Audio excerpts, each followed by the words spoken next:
Okay, so the resulting picture will look like this. I make it maybe better in this one because it is in color. As you can see, the nuclear explosion starts from this stage. Yes. Okay, this is the start of nuclear explosion. The energy was released at this point. Yes. Next, it evaporated the rock. So it created the cavity of primary size, which is tend to expand by the pressure of gases. And in the case of 150 kilotons, that's 100 meters. 100 meters is the final size of the cavity, Sorry, the yes. secondary size. Okay. Okay, so the primary size will be a little bit smaller. And then, as you can see on the third stage, the cavity has already expanded from its primary size to its final secondary size at the expense of the neighboring area, and by compressing the neighboring areas. Yes. And the resulting picture will look like in this diagram number 4. So in the middle will be a cavity of secondary size, and this blue area will be called crushed zone, and the green area is damaged zone. So the filling of the crushed zone is the completely pulverized microscopic material, as we discussed. But I'm intrigued about this crashed zone and the pulverized particles. Yes. Do I take it the center is still incredibly hot? It doesn't matter, Massive because temperatures. eventually it will cool down anyways. Right. But then we've got this pulverized dust. Yes. No matter what the material is, steel, human beings, doesn't matter. granite, anything.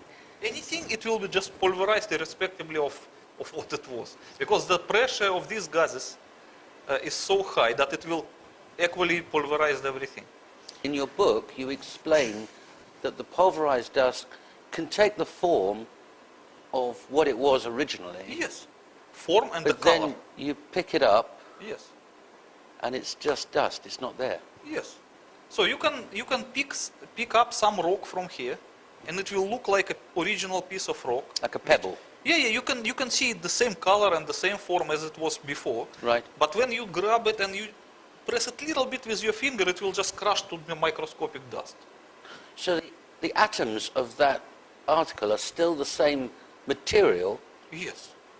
but they're just not they're not connected in No, I would not say that it will be crushed to atomic structure. No. No, to microscopic. No, I'm just trying to get a picture because we're going to come and look at dust later and see if it's the same dust. Yes. Okay, so now, as you can understand this, I want to explain about the destructive factors of the underground nuclear explosion. So this is the level of surface, and this is our underground nuclear explosion. So as you can see, there was no thermal radiation, because it was underground, there was no air around. There was no air blast wave, because there was no air around. And third, the penetrating ionizing radiation that can injure people instantly could not reach the Earth's surface because as a part of primary radiation, it was absorbed by surrounding areas of the rock. So the people standing on the Earth's surface could not be injured by the radiation because it was still underground, it's contained. When presumably Americans and Russians test an underground nuclear device, they put it underneath the desert. Yes. I don't know where the Russians do it, but I think the Americans do it in the Nevada desert. So it's sometime underground. in the mountain. Sure. But is that because they're worried about material or radiation escaping through the surface and damaging people? No. First of all, they do not want nuclear testing to create an atmospheric nuclear explosion. They just want to contain that underground. That is first of all. Yeah. Okay. The second thing, why they do it in remote areas, because even though this explosion is contained, the highly radioactive gases which are inside the cavity will eventually escape to the Earth's surface by some crevices in the rock. Gases? Yes, of course they will escape eventually. And they contain radioactivity? Yes, they are radioactive. So if someone stands above the spot of underground nuclear explosion, at the time when the gases are finding their way to the Earth's surface, he will still get the radiation injury by inhaling these gases. That's why they do it in remote places only. Understood. But you have to understand also that the material which is in between the cavity and the Earth's surface, it serves also as a filter. So on the way, these gases will filter through it, and most of the radioactivity will remain in the rock. So when the gases reach surface, they will be somehow filtered. So as deeper you position your nuclear charge, as bigger will be the filter. Understood. Okay. Understood. So, like for example, for 150 kiloton detonated in granite, the safer distance will be 500 meters. 500 meters underground. Yes. So when it is 500 meters underground, and the cavity will be just 100 meters, so then the 400 meters can serve as a filter, quite sufficient. So when the gases reach surface, they will not be as radioactive as they... It'd still be potentially deadly. Yes. It is. You cannot stand, even if you detonate the nuclear device at 500 meters, you cannot stay in this area for probably another 2 weeks at the time of the gases escaping. Understood. You can still get some radiation injury. Understood. And you cannot go to the hypocenter for another 3 years. 3 years. 3 years, yes. Because it's radioactive. Deadly radioactive. And the hot. How long does it stay hot for? For 150 kiloton, it should be at least a year. A year. Yeah. Okay. And the radioactive probably 3 years. I mean, dangerously radioactive. Okay. So that's, at least I can explain why the underground nuclear explosion does not produce the destructive factors typical to Hiroshima bombs. But you know my next question.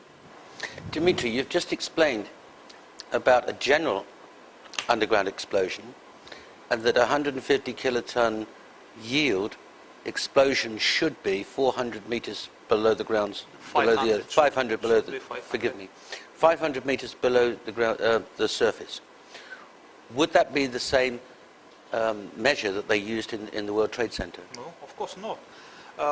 What I explained to you, that was a typical safe distance for underground nuclear test, but not for the demolition. But what we saw in the World Trade Center case, it was a demolition, so it was a different arrangement. I see. Okay, I will try to explain it to you. The World Trade Center was positioned like this. This is the ground level.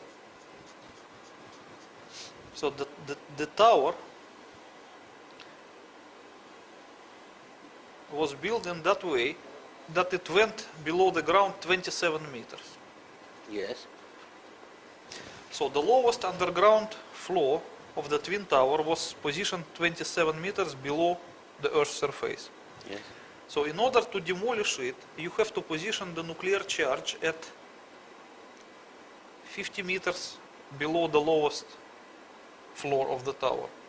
Exactly 50 meters. Exactly 50 meters, because 150 kiloton explosion in granite, as I explained to you, produces a cavity of 100 meters. So if the radius is 50 meters, it is exactly the right position, so that the upper sphere of the cavity will never reach the Earth's surface, but it will reach the underground foundation of the tower. So the tower will supposed to lose its foundation and just sink into the cavity and melt there, because of the temperature after a nuclear explosion is extremely high. Yes. It's enough to melt the entire 400 meters of the tower in just 100 meters cavity. It's just like a pot and a bar of ice cream. So that was the demolition idea. That's why they position the nuclear charge, if measuring from the Earth's surface, is 77 meters. Not 27 meters here and 50 meters here. So altogether, from here to here, is the 77 meters. Exactly. Exactly. And 100 meters wouldn't work? It would not work, because the upper end of the cavity would not reach the foundation of the tower. I understand. And they intended it to be exactly like this.